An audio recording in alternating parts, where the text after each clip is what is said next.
عورتیں بے وفائی کیوں کرتی ہیں, وہ کیوں ایکسٹرا میریٹل افیئرس کی طرف جاتی ہے. جو میری انڈرسٹینڈنگ ہے, میں نے موسٹلی خواتین کو جو انالائز کیا, وہ یہ کہتی ہیں کہ ہمارا شوہر ہمیں ٹائم ہی نہیں دیتا, اس کے پاس ماں کے لیے ٹائم ہے, بچوں کے لیے ٹائم ہے, میرے لیے ٹائم نہیں ہے. دوسرا یہ ہے کہ میری بات ہی نہیں سنی جاتی, وہ میری بات ہی نہیں سنتا, میں اس سے بات کرنا چاہتی ہوں, وہ میری بات کو اگنور کر دیتا ہے, وہ مجھے کانوں سے تو سنتا ہے لیکن دل سے نہیں سنتا.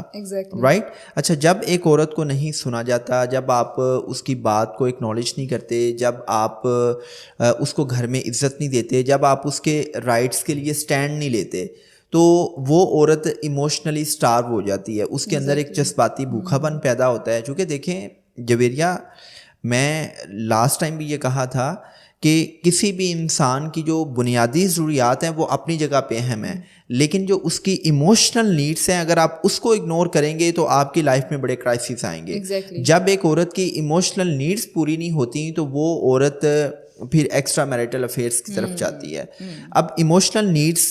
کا مطلب یہ بھی ہے کہ آپ نے اس کی وجودی ضرورت کو بھی پورا کرنا ہے. جب آپ اس کی وجودی ضرورت پورا نہیں کرتے, جب آپ خود باہر ایکسٹرا میریٹل افیئرس چلا رہے ہیں, تو پھر ہوتا یہ ہے کہ عورت کو جب پتہ چلتا ہے تو عورت انتقام پہ آ جاتی ہے. بہت سی عورتیں صرف اس وجہ سے ایکسٹرا میریٹل افیئرس کی طرف جاتی ہیں کہ جب ان کو پتہ چلتا ہے نا کہ میرا خاوند باہر منہ مار رہا ہے, خاوند جو ہے وہ میلافائڈ پریکٹسز کر رہا ہے, مجھ سے بے وفائی کر رہا ہے, تو وہ انتقامی جذبہ رکھتی ہیں. وہ کہتی ہیں کہ میں اب اس کی جو عزت ہے نا اس کو میں کسی چوراہے میں جو ہے نا وہ سر عام جو ہے نا وہ کلیپس کروں گی, اس کا میں برکس نکالوں گی. تو وہ انتقامی کارروائی کرتے ہوئے بھی پھر یہ ایکسٹرا میریٹل افیئرس چلاتی ہے, اور وہ اپنی ایموشنل نیڈس کے لیے کسی نامحرم مرد کا سہارا لیتی ہے. سو اس پہ نا وہ بڑی اچھی کتاب ہے جان گرے کی, men are from Mars and women are from Venus. وہ کہتا ہے کہ یہ جو عورت اور مرد ہے نا, یہ دونوں الگ پلانٹس کی مخلوق ہیں, اور ان دونوں کی انڈرسٹینڈنگس ڈفرینٹ ہیں, تھاٹ پروسیس ڈفرینٹ ہیں, ان کے مزاج, ان کے رویے ڈفرینٹ ہیں, ان کی نیڈس, ان کی ایکسپیکٹیشنس ڈفرینٹ ہے. تو سننے سنانے کے حوالے سے وہ یہ کہتا ہے کہ بھائی آپ عورت کی بات ضرور سنا کیا کرو. مطلب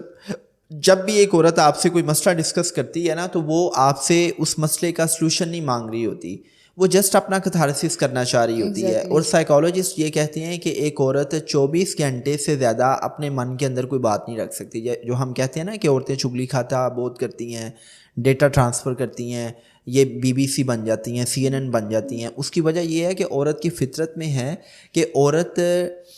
ہر صورت میں اپنی بات کسی کو سنانا چاہتی ہے. جب وہ اپنے مرد سے کوئی بھی بات شیئر کرتی ہے تو وہ اس کا سلوشن نہیں چاہ رہی ہوتی, وہ جسٹ اپنا کتھارسس کرنا چاہ رہی ہوتی ہے, وہ اس ایموشنل ٹرموائل سے نکلنا چاہ رہی ہوتی ہے. کیونکہ جب آپ کوئی بھی بات کسی سے کہہ دیتے ہیں, شیئرنگ کر لیتے ہیں, تو آپ کے جذبات جو ہے وہ وینٹ آؤٹ ہو جاتے ہیں اور آپ کی عقل ٹکانے آ جاتی ہے. کچھ عورتیں فائنینسز کی وجہ سے بھی تو ایسے کرتی ہیں. دیکھیں ہاں, یہ ایک فیکٹر ہے. وہ میں نے جو کہا ہے نا کہ بیسک نیڈس, کئی عورتیں کیا کرتی ہیں کہ جب شوہر بنیادی ضروریات پوری نہیں کرتا, روٹی کپڑا مکان, تو وہ فائنینسز کی وجہ سے, یہ موسٹلی ان کیسز میں ہوتا ہے کہ جن کیسز میں مرد جو ہے وہ ڈرگس ایڈکشن کی طرف ہے, ویلا ہے, نکما ہے, ہڈ حرام ہے. چونکہ میں نے ایسے بہت سے کیسز دیکھے ہیں کہ جن میں مرد جو ہے وہ اپنی بیوی سے کہتا ہے کہ جاؤ اپنے میکے سے لے کے آؤ یا اپنے بھائیوں سے لے کے آؤ, اور بیچارہ میکا جو ہے نا وہ اپنی بیٹی کا گھر بسانے کے لیے وہ شوہر کو سپورٹ کر رہا ہوتا ہے. اور بہت سے کیسز میں دیکھا ہے کہ مرد جو ہے وہ ڈرگس ایڈکشن کی طرف چلے جاتے ہیں, یا اگر جاب لاس ہو گئی ہے تو اسی لیے کہا گیا نا کہ ایک اچھی بیوی کا امتحان غربت میں ہوتا ہے, کہ اگر آپ کا جو سوشو اکنامک بیک گراؤنڈ ہے وہ اتنا پور ہے اور آپ بیوی کی بنیادی ضروریات پوری نہیں کر رہے, تو یہ ایک ٹیسٹ ہوتا ہے کہ عورت آپ کے ساتھ وفا کرے, ان مشکل حالات میں آپ کے ساتھ کھڑی ہو جائے. لیکن اگر میں اس کو نٹ شل میں ایکسپلین کروں تو